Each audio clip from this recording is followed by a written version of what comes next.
Добрага ранку. Усім салют! Рада вітаць вас у нашым добраранку! Сёння, як і заўсёды, мы падрыхтавалі для вас шмат цікавага і карыснага. Хлопчыкі, а вы ўжо адчуваеце? Адчуваем што? Ну як жа, вясну! Па праўдзе кажучы, пакуль што не. Дзень яшчэ кароткі, птушкі не вярнуліся з выраю, ды і сонейка не вельмі грэе. Усё так. Пакуль здаецца, што вясна пачалася толькі па календары. А я не згодная з вами. Вы толькі прыслухайцеся, прыгледзьцеся. Упэўнена, вы адразу адчуеце, што вясна ўжо пастукала ў нашы дзверы. Хіба толькі пастукала. Хлопчыкі, вясна заўжды пачынаецца з душы. Калі не гледзячы на надвор'е, хочацца зняць шалік ці хаця б трошачкі паславіць. А я ведаю, хто яшчэ, акрамя нашай Касі, адчувае вясну. І хто ж гэта? Але зараз падумаю. Можа, гэта хтосьці з жывёл ці птушак? Мне здаецца, што гэта кветачкі. Усё так, Кася. Ёсць такія кветкі, якія пачынаюць цвісці амаль пад снегам.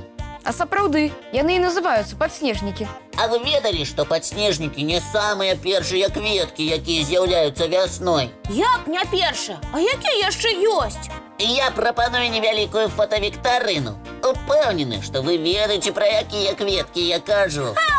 Я згодна. Зараз будзем адгадваць. Мне таксама цікава. Пачынай, Лесік.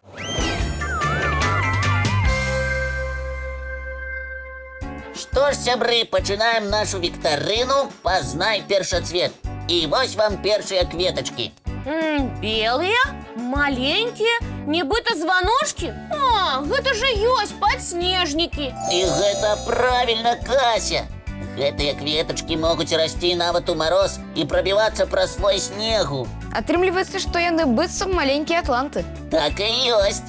А вось наступныя кветачкі. О, я ведаю гэтыя блакітныя зорачкі. Гэта пралескі. І зноў правільна, Кася. Пралескі не толькі адны з першых пачынаюць цвісці, але яшчэ і з'яўляюцца галоўнымі фабрыкамі па вырабу нектару для пчол пасля зімы. Якая важная ў іх місія атрымліваецца. Не толькі красавацца і сустракаць вясну, а яшчэ дапамагаць пчолкам рабіць мёд. А далей наступныя першацветы. Ну што, Кася, ведаеш іх назву? Калі я не блытаю, гэта крокусы. Часцей за ўсё яны бываюць фіялетавага колеру. І гэта зноў правільны адказ. А ведаеце, чым знакамітыя крокусы? Можа, іх дабаўляюць у чай? Не зусім правільны адказ, але вельмі блізкі. Тады якая ў іх суперздольнасць? Менавіта з гэтых кветачак робяць самую дарагую прыправу да страў у свеце. Яна мае назву шафран. Кветачкі, якія выкарыстоўваюць у ежу? Менавіта так. Дакладней, кветачкі дапамагаюць стравам раскрыць свой смак. Ну а зараз наступнае фотапытанне. Гэта што за маленькія сонікі? А, я ведаю. На фота падбел. Адметнасць падбелу ў тым, што кветачкі з'яўляюцца раней за лісце. Усё так, Аляксей, правільна. Ну і апошняя кветачка. Толькі будьце уважлівы, пытанне з каверскай. Хіба на фота не падснежнікі? А вось і не. Белыя, нібыта маленькія зорачкі. Гэта кветачкі кураслепу.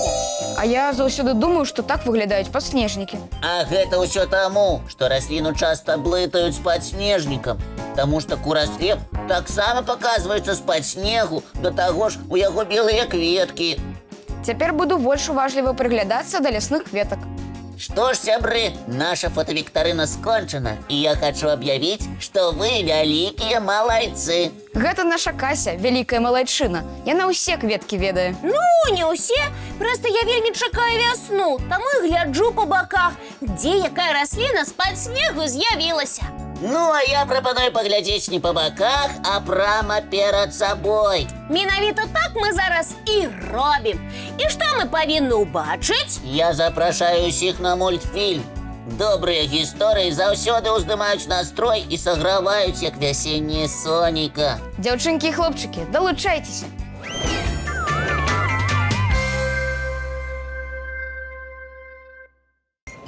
Хлопчики, у мяне ёсць для вас загадка. Слухаем тебе, Кася.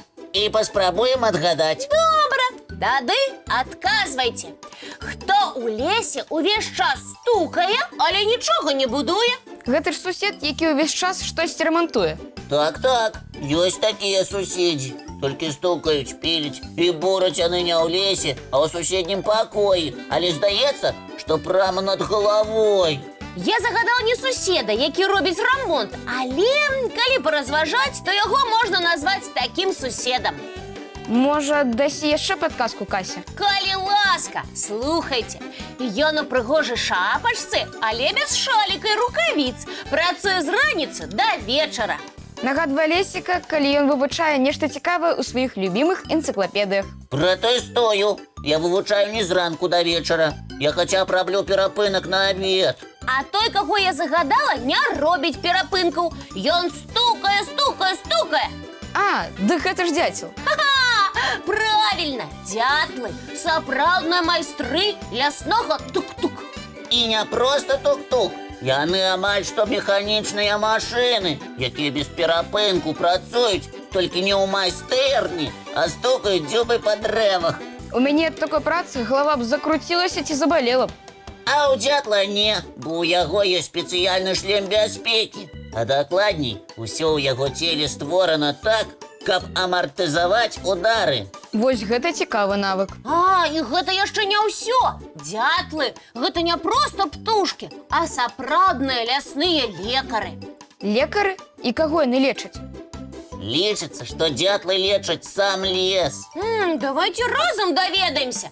Запрашаю паслухаць і паглядзець. Для жыхарства дзятлы выбіраюць паркі і лясы, бо менавіта там лягчэй за ўсё здабываць ежу. Тым больш, што большая частка гэтых птушак ласуюцца насякомымі, якія знаходзяцца пад карой дрэваў. Таму часцей за ўсё мы і бачым іх за працу, як яны дзяўбуць па дрэве. А яшчэ пер'е на хвасце дзятлаў вельмі цвёрдае, што дапамагае ім апірацца на хвост падчас працы. Дзятлы не карыстаюцца адным і тым жа дуплом для гнязда некалькі гадоў запар, а кожны раз робяць новыя. Таму іх старыя дуплы займаюць іншыя птушкі. Працаваць без перапынку дзяцел можа да 13 гадзін, а паміж сабой гэтыя птушкі размаўляюць барабанным дробатам, быццам азбукай Морзе. Дзятлы вельмі клапатлівыя бацькі. Яны па чарзе даглядаюць за птушанятамі і прыносяць ім ежу. Яны маюць незвычайна востры слых, што дазваляе ім нават праз кару чуць, як рухаюцца насякомыя. Таму птушкі заўжды ведаюць, у якім месцы патрэбна стукаць па дрэве. А колькасць удараў у гэтых птушак можа дасягаць да 20 ў секунду. Большую частку жыцця дзятлы праводзяць на дрэвах. Лятаць яны ўмеюць, але не надта любяць гэтую справу. Ім больш падабаецца спакойна сядзець на адным месцы ды стукаць па ствале. Дзякуй, сябры, за такое цікавае знаёмства. Атрымліваецца, дзятлы называюць лясным доктарам, таму што ён ратуе дрэвы ад шкодных насякомых? Менавіта так, Алёша. Вельмі працавіты лясны доктар. Ну, а я хачу вам нагадаць, што надышоў час глядзець мультфільм.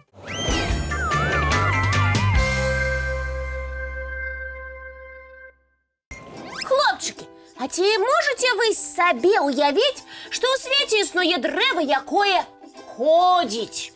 Кася, калі я ўбачу, што дрэва пайшло гуляць, то, здаецца, я яшчэ не прачнуўся, бо інакш я не ведаю, як тлумачыць гэты цуд. А вось і не, Алёша, гэта не цуд. Такое дрэва сапраўды існуе. І называецца яно сакратэя, альбо хадзячая пальма. Хадзячая пальма? Ну і дзіва. Я думаю, такое паказваюць толькі ў якіх-небудзь прыгодніцкіх фільмах. Так, ці ў казках і апавяданнях. Асабіста ў тых, дзе ўвесь свет прыдуманы і магічны. Але не, такія дрэвы сапраўды ёсць. І не проста ёсць, а з'яўляюцца вельмі цікавай часткай нашага свету. Што ж, сябры, я лічу, што нам трэба больш інфармацыі. Упэўнены, што нашы тэлегледачы таксама зацікаўлены. Тады мы пачынаем наша маленькае падарожжа. Сакратэя, ці хадзячая пальма – дрэва, якое расце ў трапічных лясах паўднёвай, і Центральної Америки, але частіше за все зустрічається у Еквадорі. Асаблівасць гэтага дрэва ў тым, што яно мае незвычайнае карэнне, якое расце не ў зямлі, а на паверхні. Сапраўды незвычайна. А як дрэва ходзіць? Няўжо яно робіць сапраўдныя крокі? Ну, не зусім так, як мы з вами, але кажуць, што калі пальме не падабаецца месца, напрыклад, там мала сонца, то яна можа пераходзіць. А якім чынам яна ходзіць? Яна адрошчвае новае карэнне з аднаго боку, а старое з другога паступова адмірае. Так за некалькі гадоў пальма можа перамясціцца на некалькі сантыметраў, а тое і на метр. Ну і ну, дзіўны свет. А плады яна дае? Так, плады хадзячай пальмы падобныя да арэхаў. Імі частуюцца жывёлы ў джунглях. І дзіўнае, і карыснае. Вось дык дрэва. І ходзіць яно само па сабе. Так, вось такая яна сакратэя. Дзяўчынкі і хлопчыкі, вось і надышоў час развітвацца. Жадаем вам добрага настрою і цікавых прыгод. А мы, як заўсёды, сустрэнемся з вами зранку У нашым добраранку! Эй!